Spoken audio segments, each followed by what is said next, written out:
warahmatullahi wabarakatuh. Selamat siang semuanya. Yang terhormat Bapak Denika selaku dosen pengampu mata kuliah akuntansi manajemen. Perkenalkan, nama saya Rica Yudhilfa, perwakilan dari kelompok 8 yang akan memoderateri kelompok 9 dengan judul keputusan investasi modal yang beranggotakan Elgi Ramadhani, NIM 2022-12075, Loveling Gabriela 2022-12077, Nur Anissa Aprilia 2022-12171. Selanjutnya saya serahkan kepada kelompok materi.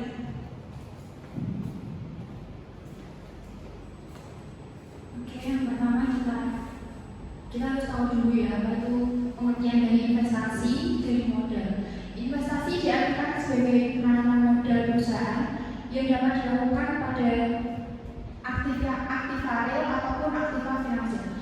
Aktiva real itu merupakan aktiva yang bersifat fisik atau dapat dilihat jelas secara fisik, misalnya persediaan barang, gedung, tanah, dan bangunan. Sedangkan aktiva finansial merupakan aktiva berupa surat-surat berharga seperti saham dan obligasi.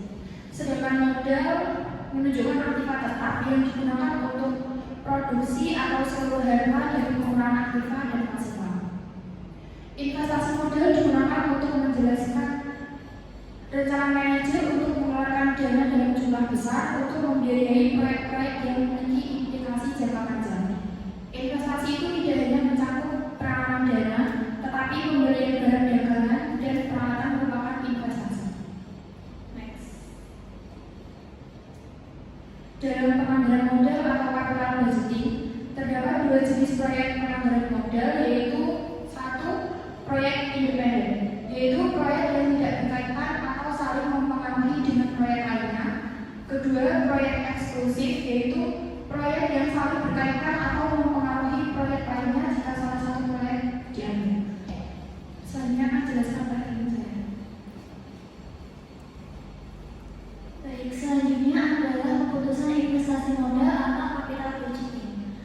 Capital budgeting merupakan kebijakan manajemen dalam menggunakan dana perusahaan pada aset yang diharapkan akan memberikan keuntungan di masa depan.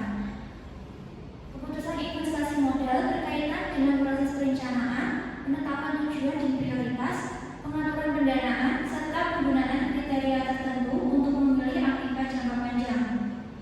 Umumnya, capital budgeting atau keputusan investasi modal itu yang efektif diharapkan mampu menghasilkan pengembalian modal awal sepanjang masa penggunaannya, sambil memberikan pengembalian investasi yang memadai. Hal ini yang menjadi tanggung jawab manajer perusahaan untuk dapat menentukan investasi modal yang tepat. Terus, mengapa sih capital budgeting itu penting? Nah, karena capital budgeting itu menempatkan sejumlah besar sumber daya pada risiko jangka panjang, serta mempengaruhi perkembangan perusahaan di masa depan. Investasi modal ini sangat rentan terhadap risiko yang muncul dari ketidakpastian masa depan. Sebelum mengambil keputusan, maka dari itu perusahaan perlu untuk melakukan analisis mendalam untuk memahami secara menyeluruh tentang investasi yang akan dilakukan. Next. Kemudian ada jenis-jenis keputusan investasi modal. Yang pertama ada keputusan penyimpanan biaya. Keputusan ini bertujuan untuk mengurangi biaya yang biasanya dikeluarkan oleh perusahaan. Contohnya, memutuskan apakah menggunakan mesin atau teknologi tertentu untuk mengurangi biaya operasional. Kemudian yang kedua ada keputusan untuk perluasan kapasitas. Keputusan ini bertujuan meningkatkan kapasitas perusahaan, seperti memutuskan apakah membeli atau membangun pabrik baru, gedung atau fasilitas produksi untuk meningkatkan kapasitas produksi yang dimiliki. Yang ketiga ada keputusan pemilihan suatu jenis aktiva. Keputusan ini untuk memilih jenis aktiva dari berbagai opsi yang ada. Contohnya memilih merek mesin atau peralatan yang efektif dan efisien untuk perusahaan.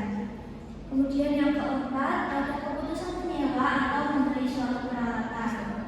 Keputusan terkait penambahan kapasitas perusahaan, misalnya memutuskan apakah perusahaan harus membeli atau menyewa mesin produksi tambahan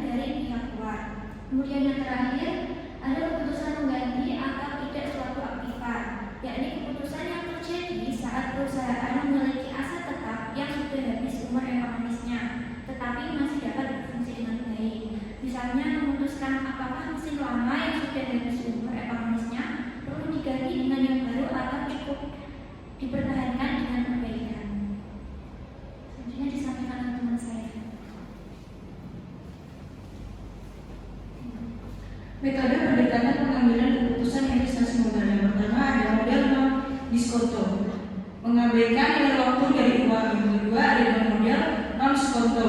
Yang pertama payback period, yang kedua ada tingkat imbal hasil akuntansi. Model diskonto yang pertama mempertimbangkan nilai waktu dari uang secara eksplisit. Yang kedua ada dua model diskonto. Yang pertama NPV, Net Present Value. Yang kedua ada IRR, Internal Rate Return. Next. Pasca audit proyek modal. Pasca audit merupakan analisis lebih lanjut terhadap proyek modal setelah diimplementasikan dengan membandingkan manfaat aktual dengan biaya operasional yang diestimasi.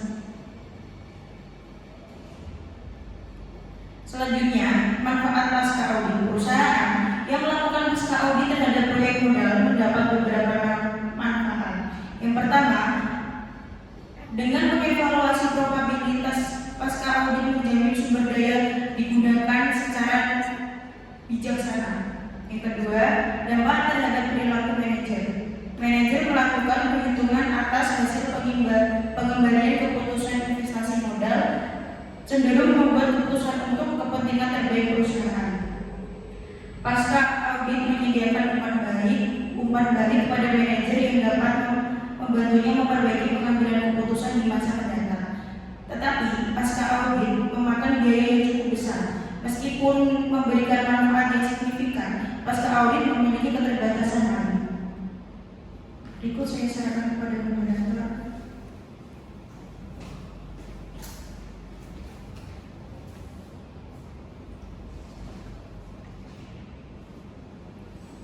Kesimpulannya yaitu investasi adalah usaha penanaman produksi secara langsung pada usaha tertentu, baik perusahaan yang baru saja dibangun atau untuk tujuan memperluas suatu usaha tersebut.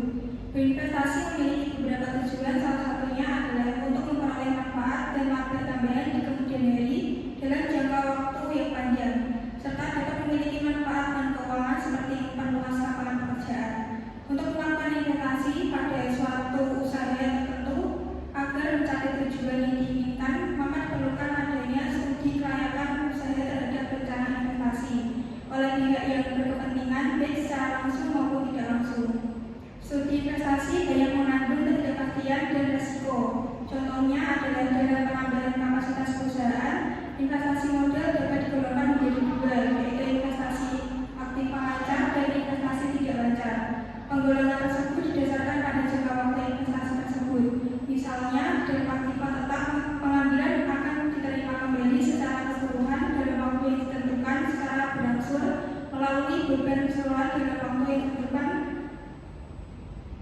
secara berangsur melalui beban penyusutan. Sedangkan pengeluaran modal adalah proses mengenai pengeluaran dana dan jangka waktu pengembalian melalui waktu 1 tahun.